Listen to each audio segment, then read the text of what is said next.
Wrestle Kingdom 12 is in the books, and now we have a full year of wrestling to look forward to. But before we can look forward, we need to look back, because Wrestle Kingdom 12 was a hell of a show.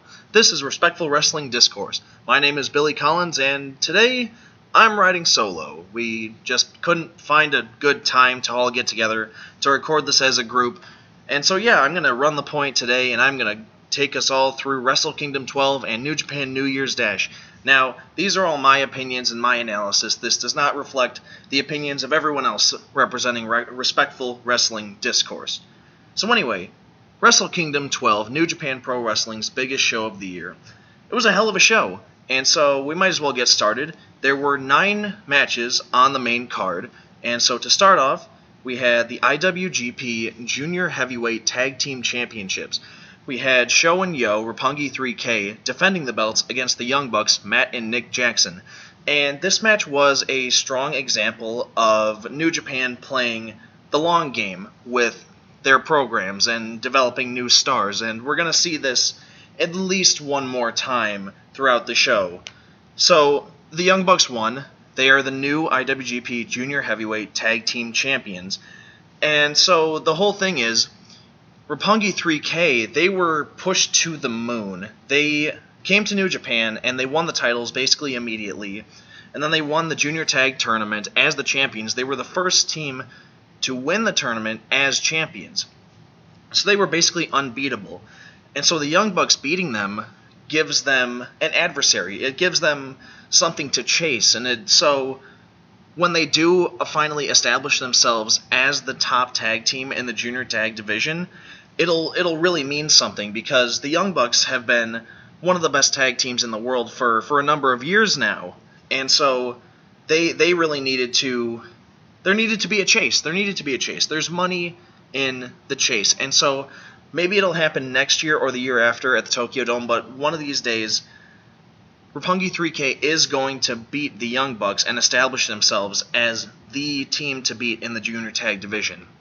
So, for the match itself, this was a really good match, and it really shows the amount of confidence that New Japan has in the Young Bucks to put on a good match. So it's like the importance of having a good opening match. It's so people get sucked into the show right from the beginning. And now not every match was as good as this one, and there were certainly better matches at Wrestle Kingdom than this, but this was still a really good match.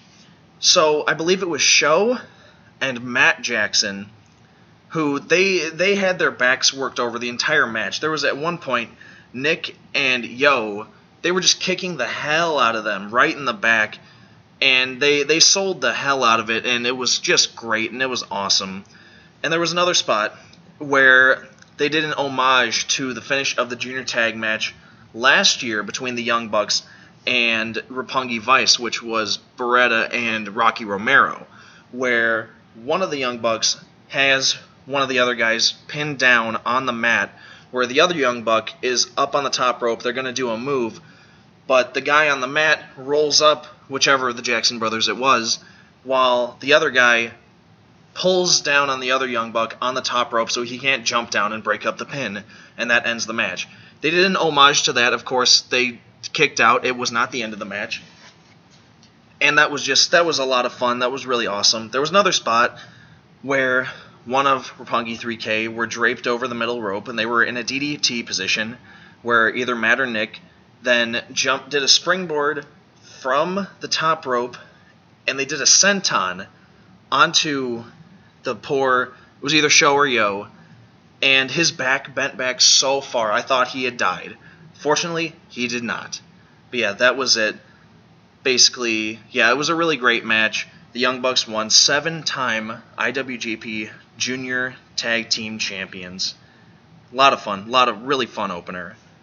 And so, that was that. Next up, the Never Openweight 6-man tag gauntlet match. It was Chaos, Bullet Club, Suzuki Gun, Taguchi Japan, and War Machine and Michael Elgin. And so the match started with Suzuki Gun and War Machine and Michael Elgin. And this really just established how everybody hates Michael Elgin, because Michael Elgin is an asshole. So Suzuki Gun won, and then next up was Chaos.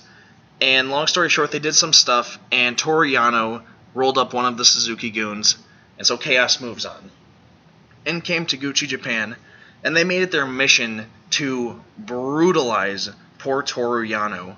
They were just doing running clotheslines into the corner for like a minute. Everyone got their licks on this guy. And then they did some other stuff, and Yano rolled up one of them, and so Chaos moves on. They get to face the champions Bullet Club, which is Grills of Destiny and Bad Luck Fale. Now, I don't exactly remember how exactly the match ended, but one key thing was that Beretta got the pin. And I'll talk more about Beretta later, but he got his Tokyo Dome moment, and he got to win the Never Openweight 6-man tag championships for Chaos. And so yeah, the new champions, Chaos, they ended up having a great night. Of course, we're going to talk about it more as we go. So yeah, that was it. New Never Openweight 6-man tag championships. Also, championships changing hands was a big trend early on in the show. We'll keep talking about it, but so many titles changed hands on this show. So then the third match of the show, the first non-title match of the show, was Cody against Kota Ibushi in a special singles match. And this match was so great. It was so great. Probably the best match of Cody's career. Certainly the best singles match he's had since he left WWE. Now, there were a number of key spots. The biggest one, of course, was Cody hit Ibushi with a crossroads from the apron onto the floor, and it looked like Ibushi was dead. He spiked his head on the floor. It looked absolutely brutal. He was fine, don't worry. He probably asked to do that spot. He probably suggested it because he's a freaking maniac. And so there was another spot. Ibushi dove out to the outside where Cody was, and he hit Brandy Rhodes. And Brandy went down, and Kota, being the wholesome, great man that he is, he picked her up, and he's like, please, someone help her. She needs help. Turns out she was faking it. Cody attacked him from behind. And then they went in the ring. They did some more stuff. It was a lot of fun. Eventually, Ibushi hit his move, but then he's like, wait, I'm going to end this match right. He went up top, and he hit the Phoenix Splash, and he beat Cody for the win. Lots of fun. So much fun. That was that. That was the third match on the show. Now, for the fourth match on the show, and our third title match, Iwgp Tag Team Championship. It was Evil and Sonata representing Los Ingobernables de Japón versus Davey Boy Smith Jr. and Lance Archer, the champions, the Killer Elite Squad representing Suzuki Gun. And it seemed like the goal of this match was to make a star out of Sonata.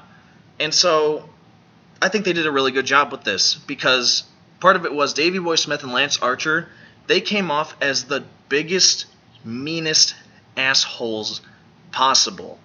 They just beat the hell out of poor Evil and Sonata, and Evil and Sonata, like, they haven't been baby faces for that long, but they were clearly the baby faces here. And so Sonata, he sold for so long in this match, and it got to a point where, like, by the end of the match, I was scrolling through Twitter, and a lot of people were like, man, Sonata's so great. He's so awesome. And I kind of got that vibe too, and I didn't know too much about Sonata before this match, but by the end I was like, man, Sonata's pretty great. So he would sell and sell and sell, and every time he would go for a hot tag on Evil, one of the guys would knock Evil off the apron, and so he would get cut off again. Eventually, they started making, Evil and Sonata, they started making their big comeback. They hit all their big moves, like Evil hit the STO, and Sonata hit the moonsault, and Sonata got the pin. And this was a star-making performance for this man. And this match, this title win, it was sort of like, it was trying to make the tag team titles feel like a big deal, because New Japan is notorious for their tag team titles being absolutely meaningless. So, with Evil and Sonata and Los Ingobernables de Japón, they are the hottest stable in Japan at the moment.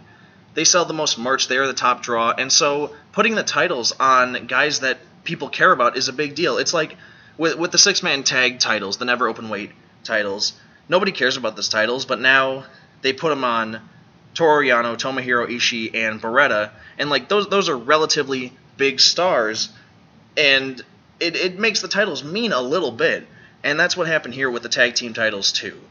And Sonata, we'll talk more about him too. I'm going to say that a few more times over the course of this show, how we're going to talk about these guys. You know, a lot of stuff happened at New Japan New Year Dash, and I'm going to talk a lot about that later. And so, yeah, that was that. New tag team champions, Evil and Sonata. Now, for the 5th match on the show, Never Openweight Championship, Minoru Suzuki defending the title against Hiroki Goto in a hair versus hair match. And this match was so awesome. It was what you would expect out of a Never Openweight match, and that is, it was two guys just beating the hell out of each other for a long time. This match, I'm pretty sure it was over 20 minutes. It was a good, long match. So the match started out with Suzuki trying to kill Goto. So they were exchanging strikes in the middle, stiff strikes, what you would expect out of this kind of match. Goto went for, I believe it was a forearm. Suzuki dodged, and he put him in a choke, a rear naked choke. And then he backed him into the corner, and he stood on the top rope, and he hung Hiroki Goto. Like, his legs were just flopping around. He wasn't standing on anything. He was just being hung from the top rope by Minoru Suzuki. And eventually Suzuki dropped him, and Goto sold this like his life depended on it. He looked legitimately unconscious. He was on the ground. His body was completely limp. His eyes rolled to the back of his head. I thought he was legitimately unconscious, and I don't get worked super easy, and I got worked in this match. So the doctor comes in to check on Goto. Suzuki throws the doctor out, and he continues to beat the hell out of Goto. And this happens for a while, just Suzuki beating up on Hiroki Goto. And then after a while, we got what we get in every Suzuki match. We get the Suzuki gun trying to run in. A bunch of them got stopped by the Young Boys on the outside of the guardrail. But then Taichi managed to make it to ringside with a chair. And then Yoshihashi ran in for the save, and he grabbed onto Taichi, and then Goto knocked him off the apron. And so that was the end of Taichi, and that was the end of run-ins for the rest of the match. And so Suzuki then continues beating up on Goto. This was just like, Goto took a strong majority of this match. But then he made his big comeback, and he hit the Yoshigarashi, and he won the Never Openweight title. And now here comes the key part of this match, the hair stipulation. So the Suzuki Gun members were trying to get Minoru Suzuki out of there so he wouldn't have to shave his head. But Suzuki's like, no, I'm going to be honorable about this, and I'm going to go in there, and I'm not going to give Goto the satisfaction. Because one of the big stories of this match was Suzuki's going to do things his way. He's not going to let the doctors stop the match. He's going to beat Goto his way. And so now he lost, and so he has to shave his head. But he's going to do it his way. Goto's not going to shave his head. He's going to take the razor and cut off his little, whatever it was that was on the back of his head. He shaved his head himself. He went down with pride, and it was so great. So yeah, that was that. It was Chaos's second championship win of the night, and it wouldn't be their last. Because next up, the Fatal 4-Way match for the IWGP Junior Heavyweight Championship. Will Ospreay, Marty Scurll, Hiromu Takahashi, and Kushida. Scurll came in as the champion, representing Bullet Club, of course. And oh my god, this match was so much fun. Now, the thing is, like, a lot of the matches on the show, they were drawn out, and they really told a story. And with four guys in the ring at once, it was hard to develop a compelling story. So it turned into a spot fest, and it was just so awesome. At one point, all four guys were outside the ring, and Ospreay climbed up onto some scaffolding, and he did a moonsault onto the other three guys. Now, he didn't just climb up a couple of rungs and jump off.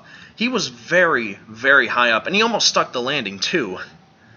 And so that was probably the biggest spot of the match. People were going absolutely nuts.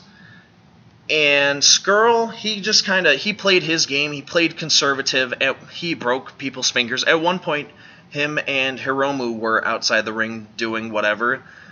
And Scurll went under the ring and he grabbed some tape, some bandage tape, and he taped Hiromu's arm, his right arm, to the guardrail. and then took his left hand and broke his fingers, and Takahashi, he couldn't do anything about it. And meanwhile, Kushida and Ospreay are on the top rope in the ring doing stuff. Skrull jumps up, and he's going to break their fingers, but Kushida breaks Skrull's fingers. And so Skrull's out of it for a little bit. And then Hiromu miraculously comes back, and he runs absolutely wild. He goes absolutely nuts. He hits the sunset flip bomb to the outside on both Kushida and Skrull, and it looked like Marty Skrull died. It looked like he fell and he hit his head on the guardrail. Thankfully, he was fine. He continued the match. Then in the ring, Takahashi, he went and he did all his big moves on Ospreay. Crowd is going absolutely berserk. Takahashi was by far the most over in this match.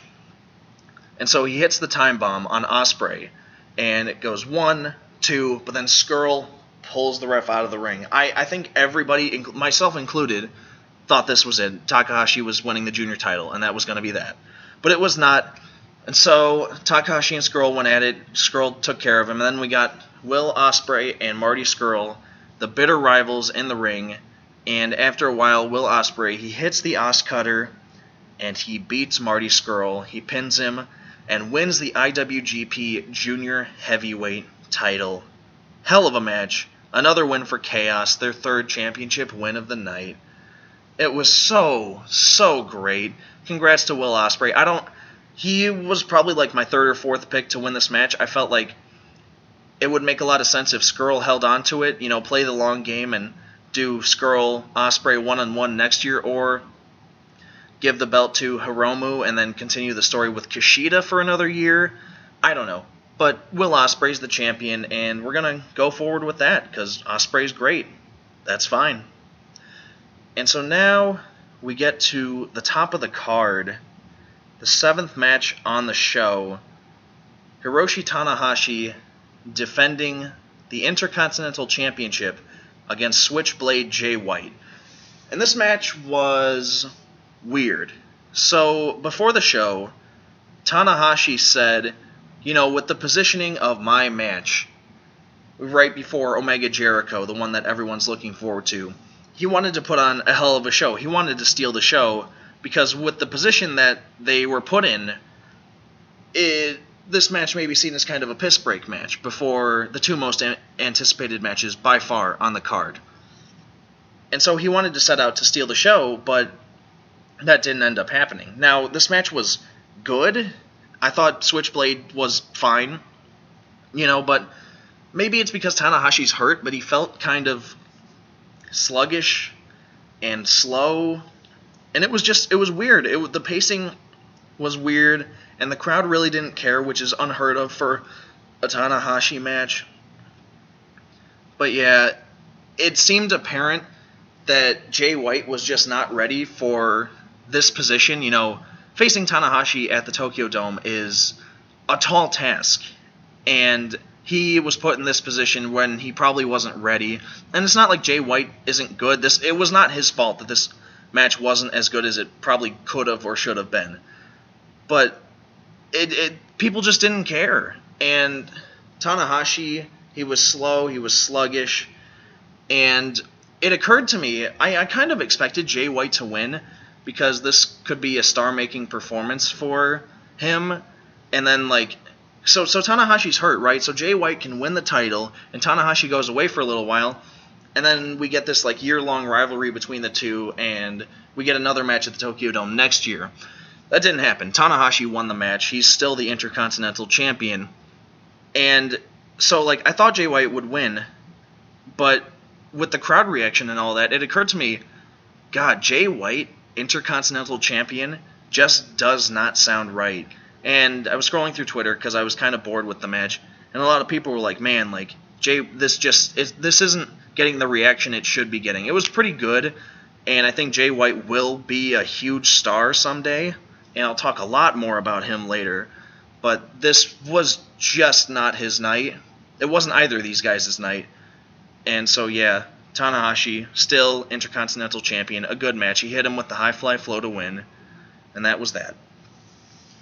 Now, the semi-main event, Chris Jericho, Kenny Omega, IWGP United States Championship, the dream match, and it lived up to the hype. Long story short, it really lived up to the hype.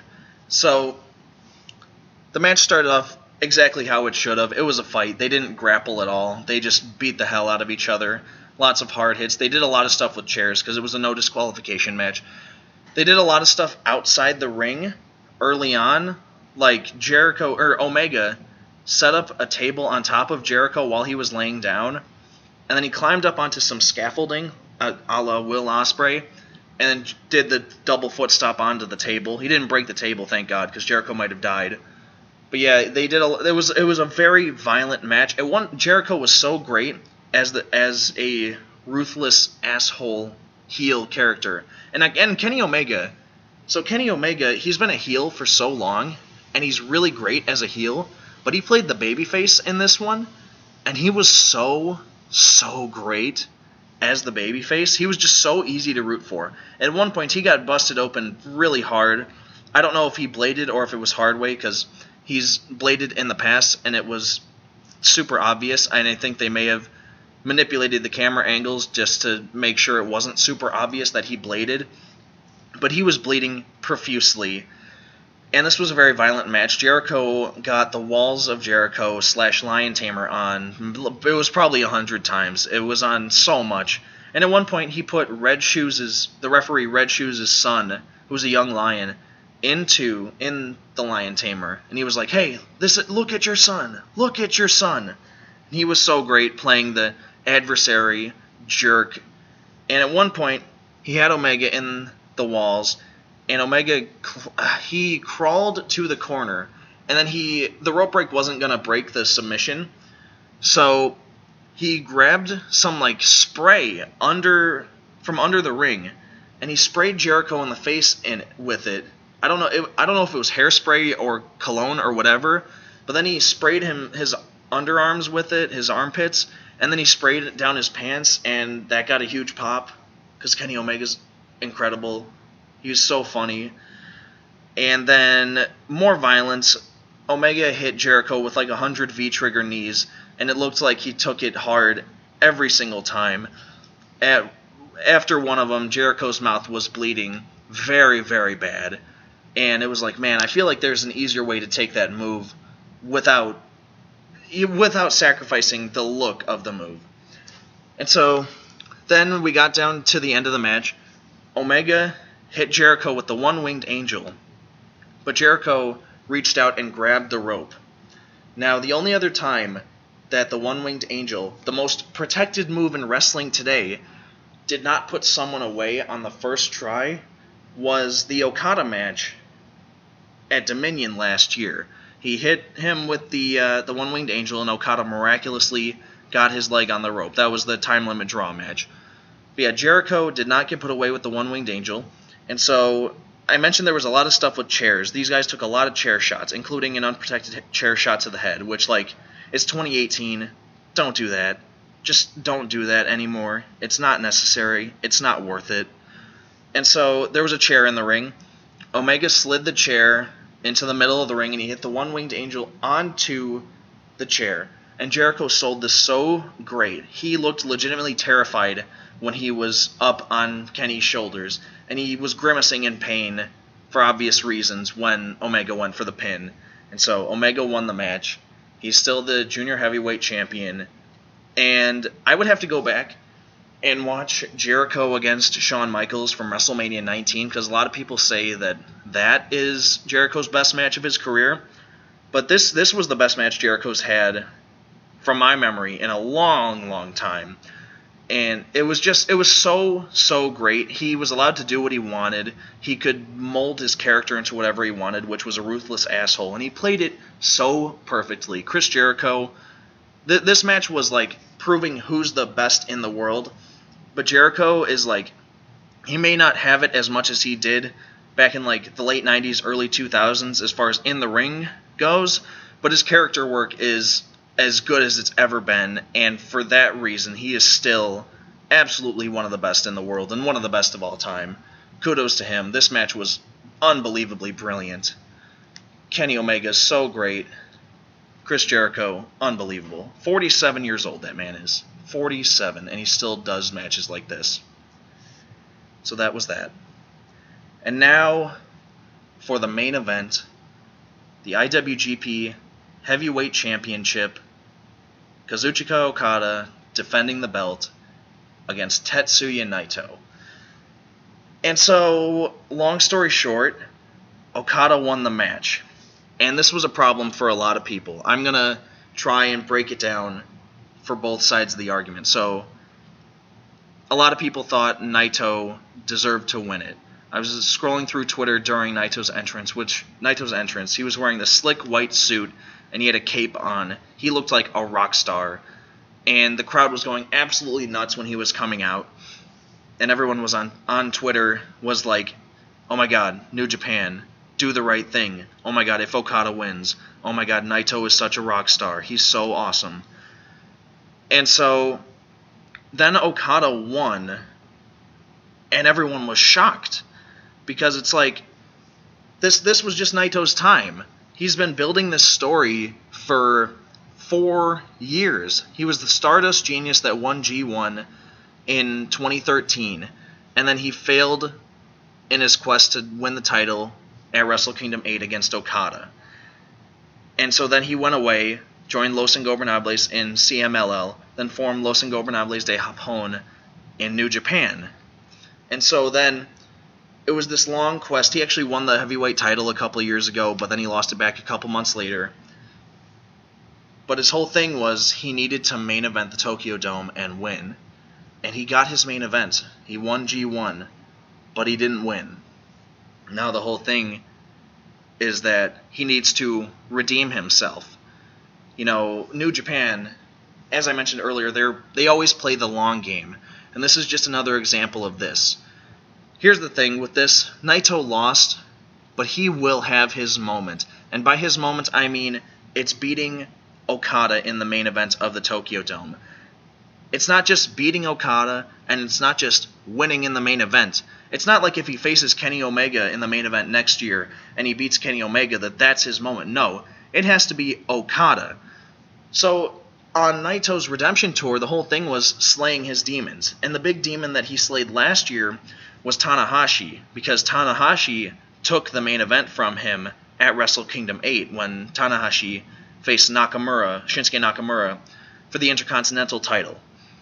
And so, I guess the New Japan booking team, I guess their logic was he's not going to slay all his demons all at once. He slayed Tanahashi, and now he has a new demon in Okada, which we can build a story around for the next couple of years. And maybe it'll happen at Wrestle Kingdom 13, maybe it'll happen at Wrestle Kingdom 14. But Naito's time will come. And now, one argument about supporting that Okada should have won was that Naito had his Wrestle Kingdom 9 moment, right? And this is referring to when Okada was feuding with Tanahashi about who is the true ace of New Japan. And it was at the peak of their rivalry, and it seemed like Okada had won the rivalry. But then Tanahashi was champion going into the Tokyo Dome. Okada had won G1, so that was the main event. And everyone was like, Okada's going to win. He needs to establish himself as the ace. That didn't happen. Tanahashi won. He was still the ace. Okada went back to the locker room sobbing, crying, and just so dejected. But then a year later, at Wrestle Kingdom 10, the roles were reversed. Okada was champion, and Tanahashi had won G1. But this time, Okada won, truly establishing himself as the ace. And people were were using this as an analogy. Naito losing here means his moment is only going to be bigger in a year or two when he does win it. Now, that's fine. That's foolproof. There's a lot of logic behind that. My only issue is Okada was never as over as Naito is right now.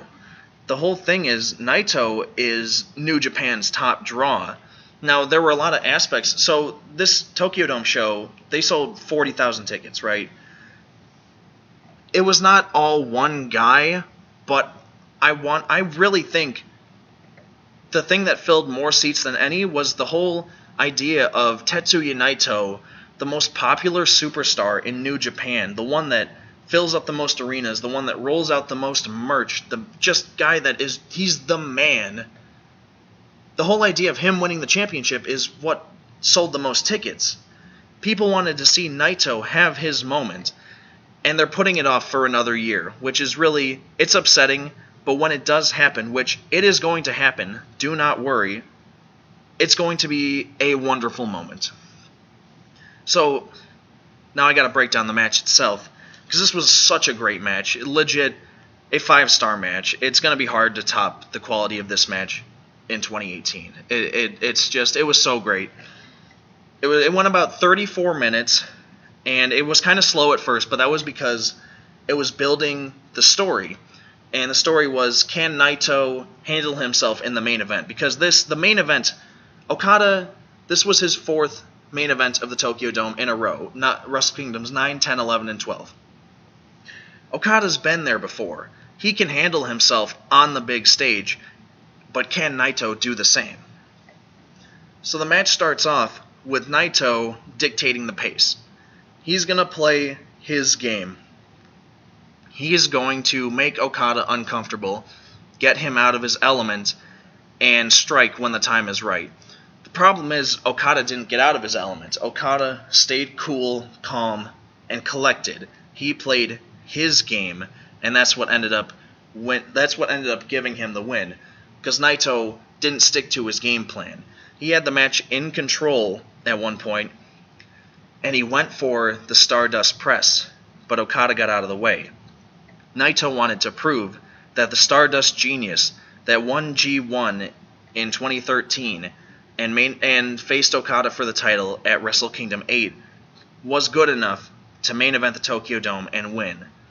But Okada rolling out of the way and then knocking Naito off the top rope when he went for it again just proves that Naito can't win with how he was back then. He needs to stick to his game plan.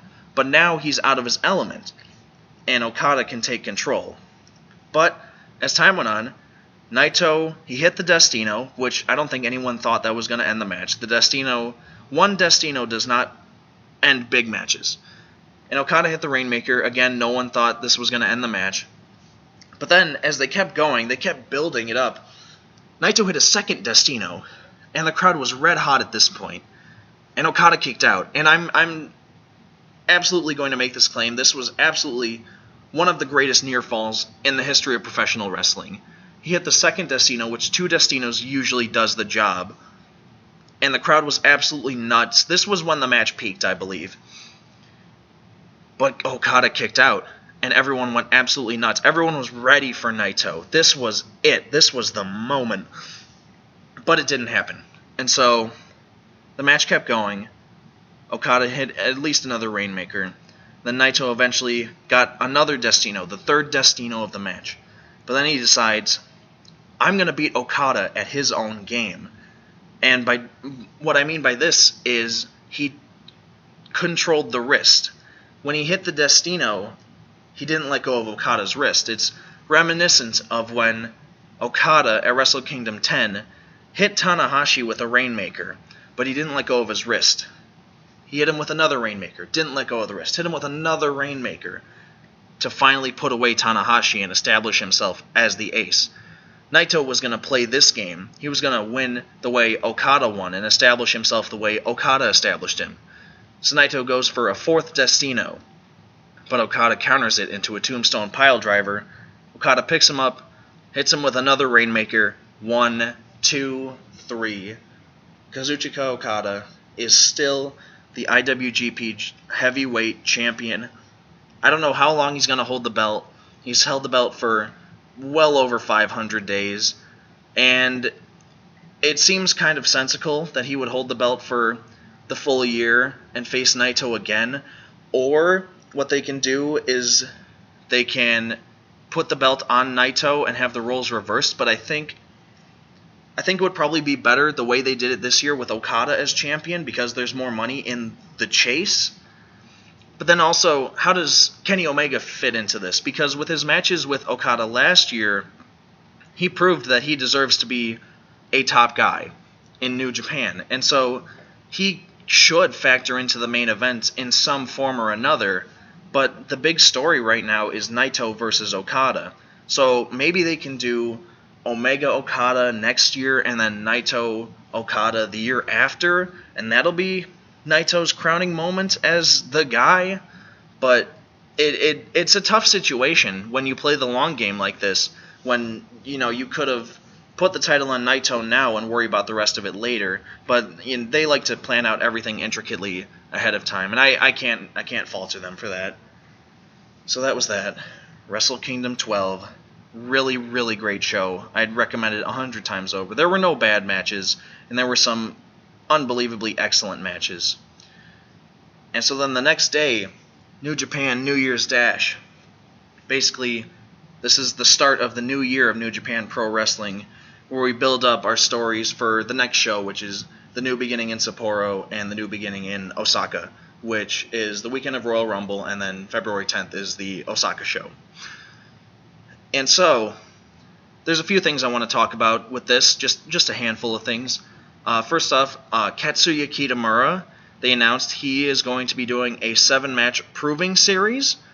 I assume this is before he goes on excursion to whether it be the UK, the US, Canada, Mexico, wherever.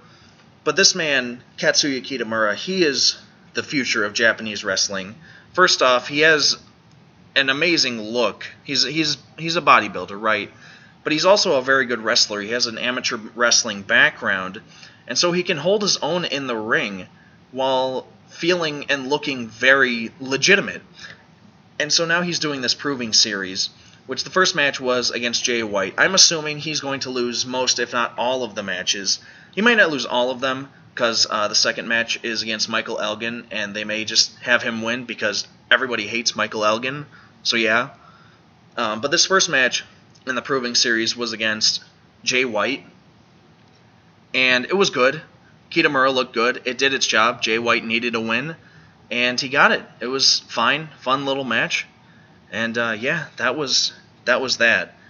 A number of Bullet Club things here. We had the Elite, Kenny Omega and the Young Bucks against Sho, Yo, and Cheeseburger. I don't understand why Cheeseburger is so over in Japan, but he is, and cool, great. He's a jobber in Ring of Honor, but he's the hottest act in New Japan, which is really, really funny. But I mentioned earlier, Matt Jackson and Sho, their backs were all messed up, and Kenny was all taped up from his match with Jericho. And so Nick Jackson started the match because, hey, he's going to take all the heat because the other guys are all beat up. But at one point, he landed awkwardly and tweaked his knee. He went to tag out, and both Omega and Matt jumped off the apron no, dude, no, this is your responsibility. And it was a glorified comedy match, and it really did its job. At one point, Matt and Sho, they were going back and forth in the ring, and they were selling their backs on everything, and it was so funny. At one point, they both just stood up and calmly walked to their corners and tagged out. But anyway, the Elite won. They pinned Cheeseburger, and that was that. Next up was a 10-man tag match, Bullet Club, which was Cody, Marty Scurll, Chase Owens, Yujiro Takahashi, and Leo Tonga against Taguchi Japan and Kota Ibushi. And the whole thing was Taguchi Japan, they did all their crazy weird stuff, and everyone tagged in and was beating up everyone in Bullet Club except for Ibushi. And then when they finally tagged in Ibushi, everyone went nuts, and after a while Bullet Club won, and they were going to beat the hell out of Ibushi, and Cody was going to just wallop him. But Kenny Omega ran in for the save, and him and Cody got into a shoving match. And this is just progressing this whole story of the infighting in Bullet Club that started back at Dominion when Cody tried to throw in the towel for Omega's match against Okada. He was like, hey, I'm going to throw in the towel. He's getting killed out there. But the Young Bucks were like, stop. No, he can still win. And then a month later at the G1 special in Long Beach, Omega ran out to throw in the towel during Cody's match with Okada. He's like, he's getting killed out there. I'm going to throw in the towel. And the Young Bucks are like, no, stop. He can still win. And so there's infighting because Cody thinks he is the second. He is also the alpha of the Bullet Club, but Kenny's like, no, this is my Bullet Club. I am the leader of this gang. and Cody they just don't take kindly to each other. And Cody is absolute peak heel Cody right now. He is an absolute psychopath. He is such a jerk. And it makes such a bigger babyface out of Kenny Omega. As I mentioned earlier in the Jericho match, he was a really great babyface. And it was just furthered here by being at odds with heel Cody. And so then they cleared the ring except for Kenny. He grabbed a mic and he's like, I am sick of all the infighting in Bullet Club. I have an idea. I know just what we need. Switchblade. Jay White comes out. He calls out Switchblade Jay White. He hands him a Bullet Club t-shirt. Jay White puts on the t-shirt. They raise each other's arms. But then Jay White slashes his throat. And he hits Omega with the Blade Runner. And, by the way, Omega took this Blade Runner like a champ. He spiked his head. It was awesome. And Jay White, he took off the Bullet Club shirt. He threw it back in the ring, presumably challenging Omega for the United States Championship. And that will headline the second day of the New Beginning in Sapporo. And also with Jay White, in a post-match press conference, he joined Chaos, the faction Chaos. And he pointed out something that I had never really thought about, but it's so mind-numbingly stupid with New Japan, in that superstars in a faction don't challenge for championships within their faction. And so he shook hands with Okada, and he's like, hey, I'm down for having a good working relationship with you, but just know, at some point, I'm coming after your heavyweight title. And that's awesome. Jay White he's great. Big 2 thumbs up for Jay White after all that business. So, a couple other things for New Year's Dash. Oh, never openweight 6-man tag championship rematch. Bullet Club against Chaos. And this match made me realize how much I absolutely love Tama Tonga. So this man just does not give a single solitary fuck. So Bullet Club comes out, and the ring announcer announces, Leo Tonga. And then Tama's like, oh, son of a bitch, now I gotta get in the ring. He actually said son of a bitch to the camera. And he got in the ring, and then as the announcer was about to say bad luck Fale, Fale kicks this poor man, and he probably flew like 5 feet. He kicked him so hard. It was just so funny. So anyway, this 6-man tag match happens, and Bullet Club wins. They won the titles back from Chaos the day after losing them. And the only reason I really wanted to bring this up is because Beretta took the pin for Chaos to lose the titles. Now, if you remember, he gave the pin to win the titles the night before.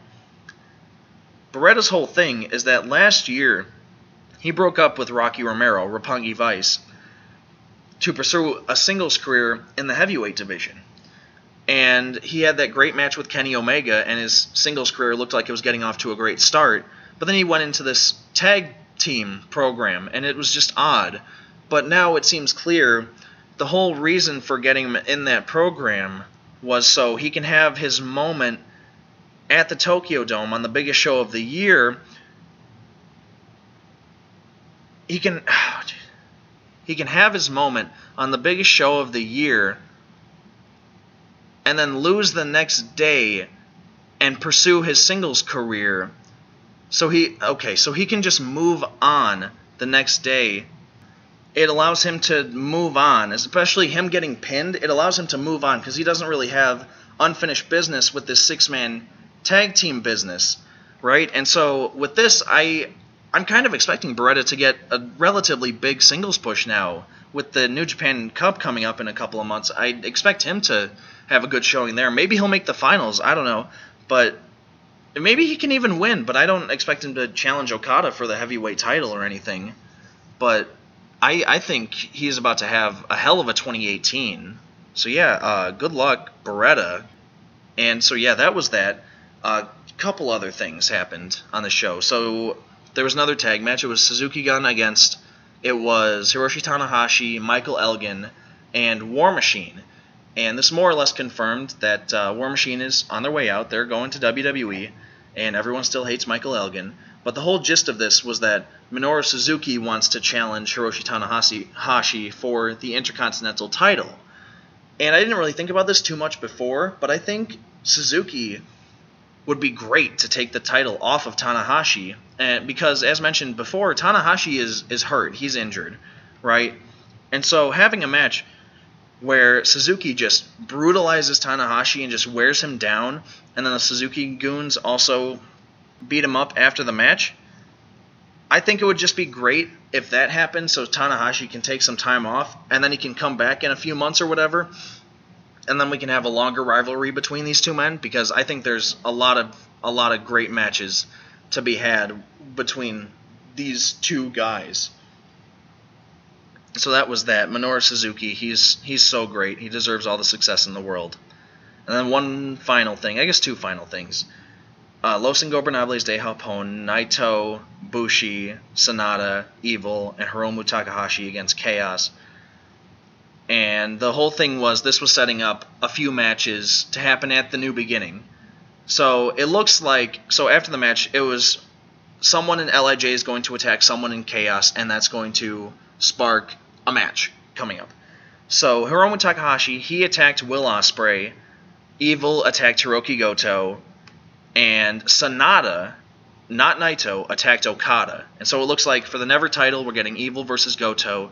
The Junior title, we're getting Takahashi against Ospreay. And then the Heavyweight title, we're getting Sanada versus Okada. And people went nuts when it was Sanada that attacked Okada and not Naito. Because as mentioned earlier, the tag team title match the night before, it was kind of a star-making performance for Sanada. And it was for this reason, because they want to make him feel like kind of a big deal when he goes after the heavyweight title, so that people can actually get into that kind of match. Because to this point, Sanada's not like a huge star, but people like him, and he's just been kind of there. But the tag team title match showed that like this guy can be a big deal, and he can hold his own in big matches. And so February 10th in Osaka, that's going to be a big test for him to see how well he can handle that main event spotlight. And so yeah, that was that. Okada, in the post-match press conference, said, "I'll give you the heavyweight title match, Sanada, but Goto and I are going to challenge you and Evil for the tag team titles." So I believe that's going to be February 6th on the Road to New Beginning in Osaka, the tag team title match. And then the big news was after, all the smoke had cleared, it was just Naito in the ring. Chris Jericho came out from the crowd and attacked Tetsuya Naito. And to this point, no match between the two has been announced, but they keep running this angle, and so I'm guessing this is going to be a big match down the line, Tetsuya Naito and Chris Jericho. And that's another story that's rooted in reality, because the lead up to Wrestle Kingdom 12, Jericho was promoting his match with Omega as the co-main event. But with Naito, the main event spot meant so much to him that he didn't want to let someone else say that anything but his match against Okada would be the main event. And so Jericho didn't take kindly to that. And so he thinks Naito is an asshole for, hogging the spotlight and all that. And so now we're getting that match at some point, most likely, because it looks like Jericho's going to stick around with New Japan for a little bit. And so yeah, that was that. New Year's Dash, tons of news coming out of that. And I think that's it. I think I'm going to wrap it up right here. My name is Billy Collins. This has been Respectful Wrestling Discourse. Remember to like, comment, and subscribe. Share this with your friends if you like it. If you don't, still share it. And so yeah, that's it. Have a happy new year, everyone, and we will catch you on the flip side.